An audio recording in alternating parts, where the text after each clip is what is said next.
भगवान श्री कृष्ण ने महाभारत के रणभूमि में अर्जुन के मन में धर्म और युद्ध के बीच चल रहे द्वंद्व को गीता के उपदेश के माध्यम से समझाया था।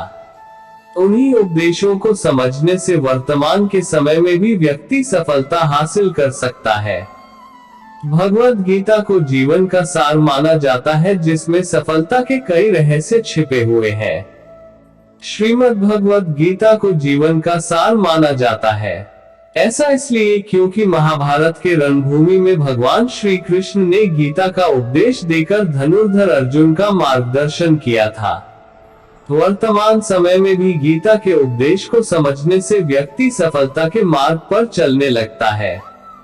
भगवद गीता उपदेश के अनुसार व्यक्ति सद्विचारों से और धर्म के पथ पर चलने से भगवान के चरणों में स्थान हासिल कर सकता है। आइए गीता के माध्यम से जानते हैं कि किस तरह व्यक्ति जीवन में पा सकता है सफलता। गीता के इन उपदेश से जाने सफलता का रहस्य। भगवद गीता उपदेश। कर्मण्येवाधिकारस्ते मा फलेषु कदाचन मा कर्मफल हेतुर्भूर्मा ते संगोस्त्व कर्मणि।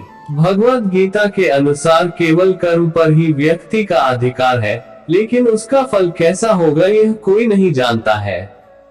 इसलिए फल की चिंता किए बिना कर्म करते रहना ही समझदारी का काम है, और इस बात का भी ध्यान रखना चाहिए कि उससे अधिक लगाव न हो। ध्यायतो विषय पुंसः संगस्तेषु प्रजायते संगात् संजायते कामः कामात् क्रोधो विजायते। गीता में बताया गया है कि विषय अथवा वस्तु के बारे में निरंतर सोचने से व्यक्ति मानसिक रूप से उससे जुड़ाव महसूस करने लगता है। इससे उनमें इच्छा पैदा होती है, और इस इच्छा की पूर्ति ना होने से क्रोध की उत्पत्ति होती है। इसलिए व्यक्ति को किसी से इतना जुड़ाव नहीं रखना चाहिए जिसके कारण वह स्वयं पर काबू ही ना रख पाए।